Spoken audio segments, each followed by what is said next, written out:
Welcome to Polish Insights on Global Affairs with PISM think tank, a go-to source for expert perspectives on the most pressing developments in world politics and security. I'm your host, Ada Janiszewska, and in today's episode, we are turning our attention to a pivotal shift in the U.S. foreign security policy. Joining us today is Marcin Terlikowski, Head of Research and Analysis at PISM. Hello. Good to be here. Thank you for having me. And we will unpack what a newly published U.S. strategy really signals for the United States, of course, but also for Europe and Poland. Can you walk us through the key pillars of this U.S. national security strategy and how it differs from previous documents? Well, first of all, many people rightly know that this is not a proper strategy. It is more like an ideological document, a manifesto of the thinking of the so-called MAGA movement, the Make America Great Again movement, which is a very important part of the voters who enabled Trump's second victory and then his return to the White House. So this strategy, even if called a strategy,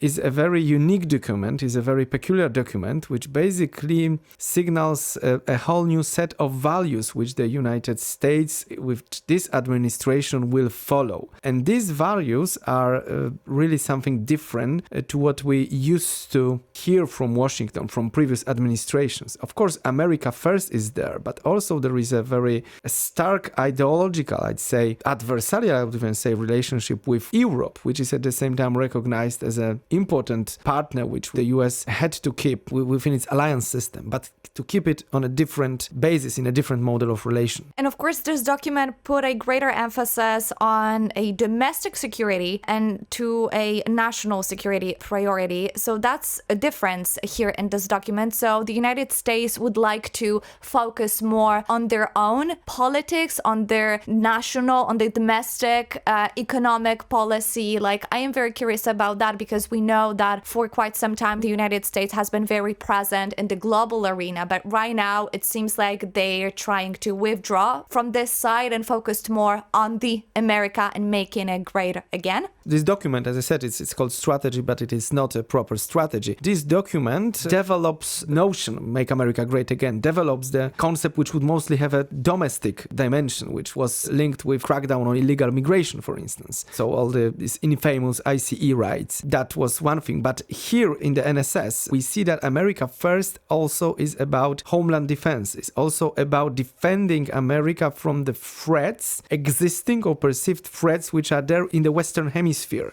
And in line with this strategy, and even prior to the publication of this document, we have seen an unexpected and unprecedented military engagement of America in oppression on Venezuela, on the Maduro regime, which signals something what we haven't seen for long in American policy. So the return of, let's say, American hard power to the Western Hemisphere. Some say that this is a pivot to Latin America at the expense of Europe. Do you agree with that? I would say that this is a pivot to Western Hemisphere. This is also a confirmation of American interests as regards Indo-Pacific and stability in that region. So both these two pivots, if you wish, although this is a word which has been known in American politics since Obama, so it is used not analytically proper, but these two developments, let's say, they are both will come at the expense of Europe. So Europe is seen as almost adversary of America in terms of ideology. Europe is accused, in particular European Union, of many different things like censorship. And yet you got the sentences which seem to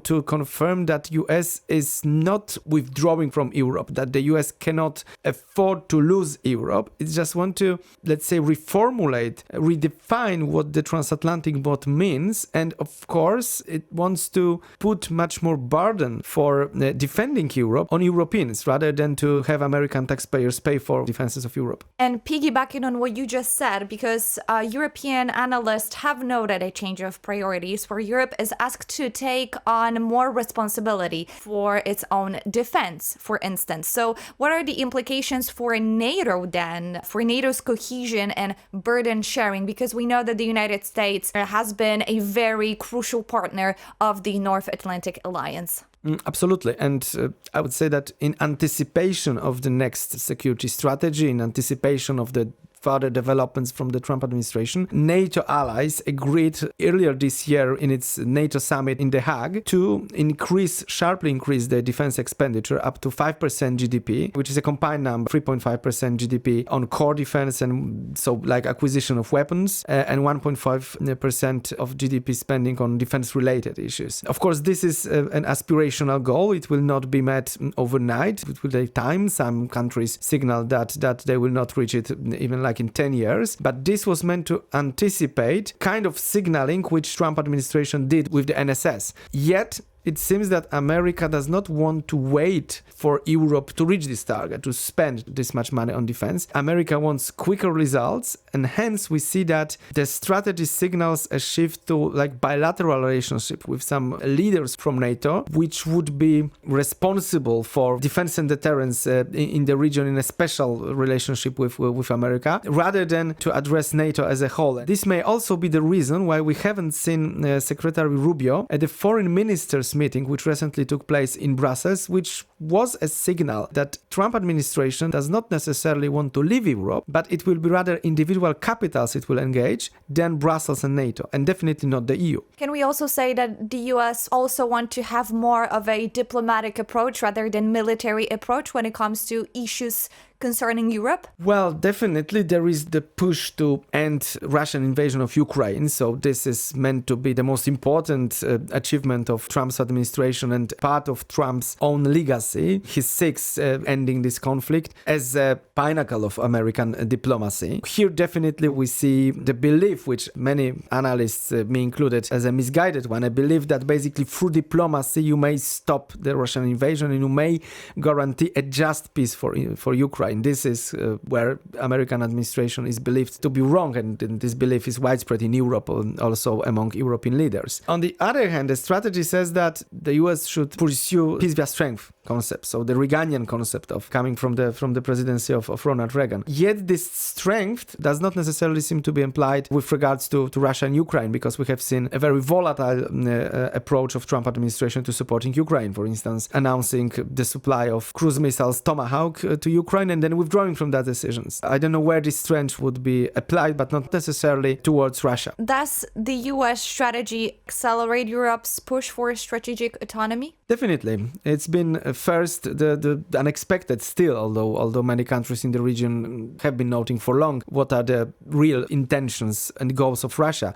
But still, the full-scale Russian invasion of Ukraine in 2022 was a strategic shock for Europe, which speed up the process of investing into new capabilities, into the military, rebuilding the defense industrial base in Europe. But the second push came from the second victory of Donald Trump in the presidential elections in 2024 and his return to power. And with his rhetoric towards Europe, we've expected a drawdown of American military presence in Europe. The consensus is now widespread among European capitals and also in Brussels, in NATO, in EU, in the institutions, that Europe has to do much more, has to do much better as regards building the ability to defend itself, and has to do it quick. Whereas there is no common understanding or joint agreed definition of what European strategic autonomy would mean, the facts on the ground are that yes, Europe is planning to buy more weapons, more systems which would make it less dependent on the US in potential military operations. When we speak about security and boosting military capabilities in the whole of Europe, we of course have to talk a little bit more about the Russia and the war in Ukraine, because the document, the one that's been published by the US, has been interpreted as reframing Russia from a primary adversary to a challenge that could be moderated. So how might this affect support for Ukraine and deterrence policy? Because the US does not see Russia as a major threat. Yes, this is unfortunate. I'd say this has been a constant throughout recent administrations. Well, starting from 2014 and the American reaction on the illegal annexation of Crimea, and then the Russian diversion, basically, which started the hostilities in Donbass. President Obama said that Russia was weak, that Russia economically, demographically, militarily was much weaker than Europe or the US. Hence the response should have been moderated, and it was moderated. Then we had first Trump administration with Helsinki summit and attempts to basically reset American relation with Russia. So no real signs of Russia seen as a potential threat or even a challenge to the US. With regards to the 2016 presidential campaign, Trump was referring to Russia as the Russia hoax, of the allegations that Russia was meddling into the election process. But then also Biden administration did not want to escalate by supporting Ukraine with some weapon systems, but prior to the start of the war, there were attempts, quite clear, that was the Geneva summit between Biden and Putin, in which the US attempted to restart cooperation with Russia so that it could be parked, I'm quoting the exact word used by Biden administration at that time, and which would allow to free up American assets to confront China. So we have seen for the last, I'd say 15, 16 years, a continuation of the American approach to Russia, in which Russia is seen as a peer to the US only with regards to nuclear deterrence. Otherwise, it is seen as a disruptor, as a regional threat, not a power which would be able to end American supremacy on the global arena. This role is reserved to China. What does this mean for the future of the European security then, and a long-term deterrence in Eastern Europe? Because we know that the countries neighboring Russia, neighboring Ukraine, for instance, including Poland, are in not a very good position geographically, let's call it that way, when we are constantly reminded that Russia may also have needs or maybe desires to expand its territory even over our countries like Poland, Lithuania, Latvia. First of all, it is not that the US is leaving, abandoning Europe. So nothing like that will happen. We will not see American soldiers being withdrawn completely from Europe. We will not see America leaving NATO. We will not see America breaking relations with main capitals in Europe, because simply this transatlantic bond is unique not only in the political sense, not only in the military sense, but first of all in the economic sense. So America cannot afford losing Europe, and even the Trump administration, even the MAGA crowd with the leadership, I guess, of Vice President J.D. Vance there, even these people understand that Europe has to remain a partner of the US, but as I said earlier, they want to redefine the conditions of this partnership. We will see NATO continuing to exist. We will see NATO working, but on a different basis. There will be less America there will be less by default American engagement in like NATO exercises, NATO commands, so-called command structures, so all the HQs and staffs which are meant to plan and execute defense operations. There will be a less political leadership of Americans in NATO. It will all have to be done by Europeans for the sake of their own, I'd say, survival, of their own effective defense and deterrence towards Russia. We're not, as Europe, facing America-less world. We are facing a world in which, and eastern flank of NATO, in which American engagement is much more volatile, much more left for further negotiations, much more unsure, but also left to us to be, let's say, modeled. It's also a task for NATO, but I would say that it's even first and foremost task for Poland and for the countries of the region around the Baltic Sea. So the countries which are understood to be flank nations, the most volatile, the most vulnerable countries when you think of a potential Russian aggression. Those on the eastern flank. On the eastern flank, yes. So Poland, Lithuania, Latvia, Estonia, but also Finland, Sweden, Norway, Romania for that matter. Those countries need to engage in a dialogue with the US to actually think of how best balance the need for effective defense and deterrence, of which US has to be part of. With this new definition of what American interest in Europe is proposed by the NSS and proposed by the MAGA group. And you mentioned this model partnership, and just recently Robert Kupiecki, Deputy Minister of Foreign Affairs of Poland, said in Washington that Poland is perceived in the United States as a model partner that fulfills its defense obligations and engages in various forms of cooperation. So from the Polish perspective, do you think that this strategy may be in a sense beneficial for Warsaw? Well, because we can see that our cooperation with the United States is going pretty well. Of course, not the ideal. The situation is not ideal. However, still we can see that Donald Trump has been pretty vocal about how he appreciates Poland. Well, let me first confirm that as a matter of fact, Poland is considered a role model and a special ally in Europe. I've just returned from Washington, actually. I came back to Warsaw yesterday, and I had these kind of opinions on each and every meeting I took part in. That was mostly with American think tanks, research institutes, with which Polish Institute of International Affairs maintains regular dialogue through the office of PISM, which is located there in Washington, D.C., so like a broad office. We are presented as a role model. We are presented as a role model because we spend on defense. We invest in our own defense. We are seen by Americans as a defendable ally, as ally which is easy to defend because it's doing its own part of the job, buying weapons, growing its military. Spending 5% of its GDP. Precisely, spending 5% of GDP, showing that you have to live up to the commitment, and first and foremost invest into your own security, so that American commitment, so that American help can be smaller,